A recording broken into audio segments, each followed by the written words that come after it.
Hey y'all, welcome back. So let me ask you a question. Have you ever been in a season where you're trying to keep it together on the outside, but on the inside, it feels like you're just one comment away from cracking? I've been there.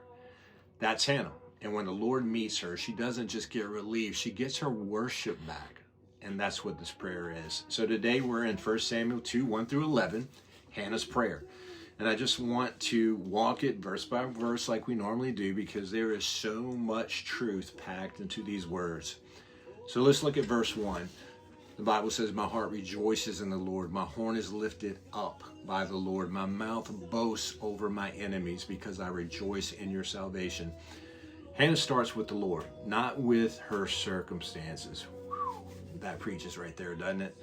Not with what finally went her way, but with the Lord. And that phrase, "my horn is lifted up," she's basically saying, I'm not walking around with my head down anymore. Shame doesn't get the final word over me.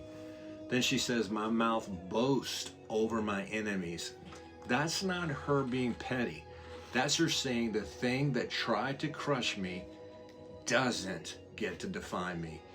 And the key line is the last one. "I rejoice in your salvation." Not "I rejoice in the outcome."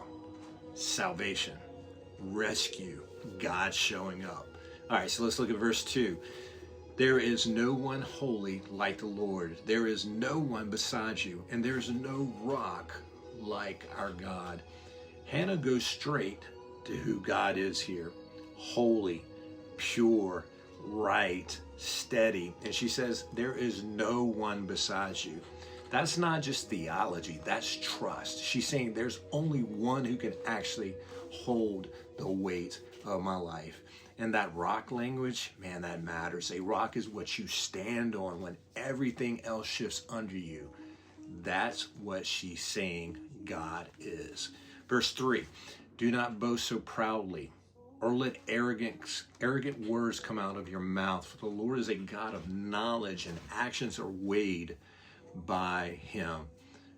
Now she turns and warns the proud. God sees deeper than what everybody else sees. God doesn't get fooled by loud talk, image, or reputation.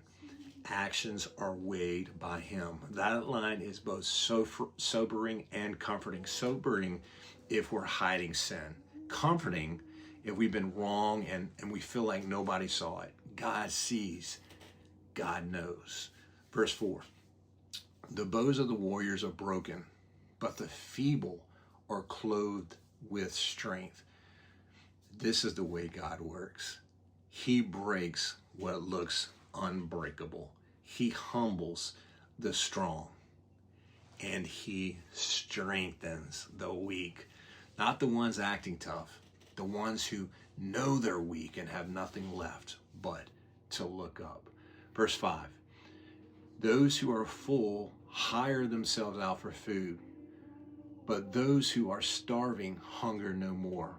The woman who is childless gives birth to 7, but the woman with many sons pines away." Hannah keeps talking about reversals. People who look like they have it all end up empty. People who seem like they have nothing end up satisfied. And when she says the woman who is childless gives birth to 7, that's not just about the number. That's a picture of fullness, perfection. God taking what looked barren and giving abundance.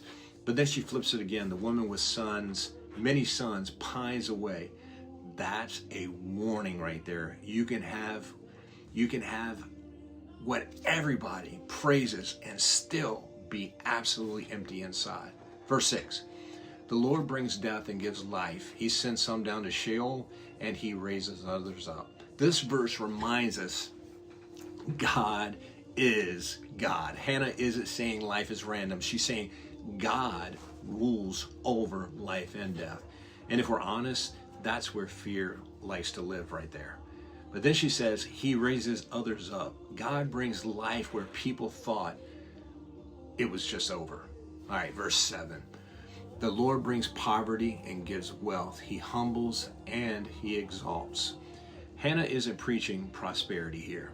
So don't think that. She's reminding us that the Lord is the one who raises up and brings low. He humbles the proud. He lifts the lowly. And if we're really listening, it forces a question, doesn't it? Who's the one I'm depending on? Who's the one I'm trusting? Am I trusting myself or am I trusting God? Verse 8, he raises the poor from the dust and lifts the needy from the trash heap. He seats them with noblemen and gives them a throne of honor. For the foundations of the earth are the Lord's. He has set the world on them. This is one of the most beautiful pictures of God's heart in the entire Bible. He doesn't ignore people in the dust. You hear me? He doesn't step over people who have been thrown away. He lifts them up. And she ends it with this: the foundations of the earth are the Lord's. In other words, if God can hold up the whole world, he can surely hold you up. All right, verse 9. He guards the steps of his faithful ones, but the wicked perish in darkness. For a person does not prevail by his own strength. He guards the steps of his faithful ones. That doesn't mean the road is smooth. It means you're not alone on it. But the wicked perish in darkness. Sin has an end. And then this line right here is one of the most important lines in the whole prayer. A person does not prevail by his own strength. If you're trying to carry your life, you're trying to carry your family, you're trying to carry your future, your burdens on your back, Hannah is saying that isn't how you're going to make it. And man, that speaks directly to my heart. Strength isn't enough. I need God. Verse 10. Those who oppose the Lord will be shattered. He will thunder in the heavens against him. The Lord will judge the ends of the earth. He will give power to his king. He will lift up the horn of his anointed. All right, this is where Hannah looks forward. And it's wild because Israel doesn't even have a king yet, and she's already talking about one. God is going to raise up his king. God is going to keep his promises. And when you read the whole Bible, this doesn't stop with Saul, doesn't stop with David. This is pointing past David to Jesus, the true king, the anointed one, the one who will never fail, never disappoint, never abuse power, and never walk away from his people. Verse 11. Elkanah went home to Ramah, but the boy Samuel served the Lord in the presence of the priest Eli.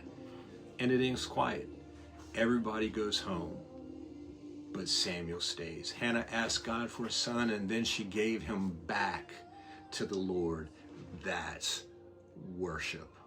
Not clinging, not making the gift ultimate, open hands. So here's what I want you to carry with you this week. If you feel low, God lifts the lowly. If you've been proud, God humbles the proud. Should be sobering to all of us. And if you've been trying to carry everything on your own strength, hear Hannah's words. A person does not prevail by his own strength. Hold on to the rock, worship the King, and keep my eyes on Jesus. All right, I'll see y'all next time as we tackle the rest of chapter 2.